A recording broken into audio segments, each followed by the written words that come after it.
上個視頻講完比亞迪凱撒，我發覺評論區都係喺度問國內幾時上啊？幾多錢啊？香港有冇啊？澳門買唔買到啊？老老實實，我理解呢種衝動嘅鞋盒咁嘅造型，兩邊電動趟門，續航320公里，接埋人仔88,800有交易，網絡真係好正係嘛？但喺我話你知點買呢部車之前，先俾你睇下呢張相，將50之光 EV 同佢擺埋一齊，點樣啊？有冇即刻覺得好冇癮呢？如果你仲係有鋪癮，咁我再話俾你聽點買到佢。講結論先，中國人買唔到中國車。如果直接從日本買，比亞迪係唔賣嘅。亞太銷售事部總經理劉學良明確表態，凱撒只喺日本賣，唔出口任何國家同地區。個人進口呢，揾代購從日本買部運翻嚟都唔得。凱撒係右軚車，中國唔支持右軚車進口上牌，呢條路都行唔通。平行進口商呢，同樣棘喺右軚上唔到牌。有人話改裝成左軚，先唔講合唔合法啦，淨係右軚轉左軚，皮費都貴過部車啦。改完又過唔到年檢，所以內地居民無論你諗咩辦法，而家就係買唔到。咁港澳呢，從日本個人進口到香港理論上係可行，但使費肯定會高。只不過 K 卡天然適合香港澳門嘅街道環境，呢個確實有市場嘅。只不過如果你諗住從香港澳門揸架車翻內地，因為凱撒嘅電池係得35.84度，粵 E 車牌要求純電車係至少40度，港珠澳大橋更加要50度，所以買咗都揸唔入廣東。結論就係中國人買唔到中國車。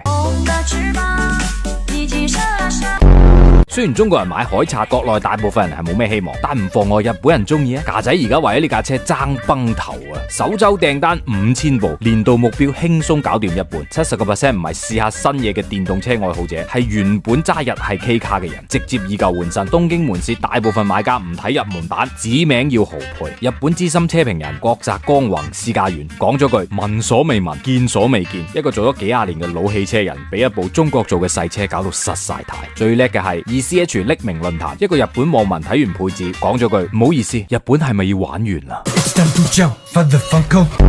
雖然日本人爭崩頭，但冷靜落嚟諗下，呢部車就算聽日國內開賣，絕大部分中國人都唔會買。先話你知呢架車究竟有幾細？車長3395mm，約摸就3.4米。國內你見過最細嘅車50宏光 mini EV 3.06米，即係話凱撒只係比宏光 mini EV 長咗34厘米，大概就兩個鞋盒嘅距離。但佢比宏光 mini EV 高咗27厘米，1.8米。一部轎車嘅高度係到你心口，凱撒到你頭頂，所以你睇上覺得佢又方又得意。實際上企喺呢架車隔籬，佢比你想象中要窄，係比你諗嘅仲要高。呢個就係 K 卡嘅精髓，將4個轆盡量推到4個角，車頂盡量拉高，車身盡量壓短，用最細嘅佔地偷最大嘅內籠空間。而家你知道佢有幾細啦？唔係車唔好，係中國人本質上唔適合揸細車。原因我覺得有3個嘅。第一，喺中國車唔係工具，係面啊。日本人揀 K 卡係因為夠用就得，中國人買車係一步到位。日本 K 卡年銷155部，佔新車市場40%。中國 A00 級微型車2024年全年賣咗唔夠135萬部，只係佔成個車市嘅5.6%。94.4% 嘅中國消費者唔揀微型車，唔係因為冇需求，係因為喺大部分人心裏面，車除咗代步，仲有一個功能，話俾人知我過得好唔好。第二，中國家庭往往得一部車，日本家庭平均1.5部車 ，K 卡係第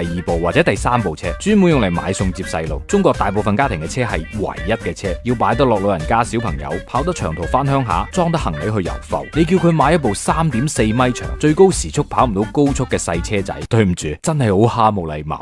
什麼玩意？第三，中國冇 K 卡嘅生存環境。日本買 K 卡年稅額只係普通車嘅1/3，唔使證明有車位，保險平咗大截，一年養車可以慳近1萬蚊。喺中國，微型車冇任何專屬稅費優惠，保險同大車差唔多，停車費1毫子都唔少，你慳落嚟嘅油費全部俾其他成本食晒。所以凱撒呢個產品放喺日本係吊打，放喺中國就有啲食唔慣。咁國內有冇同凱撒差唔多嘅車呢？有，但係每款都有得有失。50之光 EV 4.78萬到5.78萬，兩邊趟門，方盒，續航305公里，3.3千額外放電，同凱撒形態最似，但佢係後勤車個底，內籠硬膠膠，做到嘢但唔精緻。50宏光 mini EV 第5代4.48萬到5.48萬，國民神車，保有量大，維保平，每公里電費5分銀紙，但佢第2排空間真係逼傑，長途更加唔使諗啦。比亞迪海鷗6.99萬到8.59萬，305同405公里兩個續航，5門4座，12.8寸大 mon，360全景影像，豪配仲可以揀埋激光雷達，成城市 NOA， 論綜合實力係呢個價位嘅天花板，但佢唔係方盒，冇趟門，同凱撒嘅屬性唔太夾。寶駿越野 Plus 7.68萬到10.58萬，方盒造型最接近凱撒嘅氣質，硬派越野風，側開尾門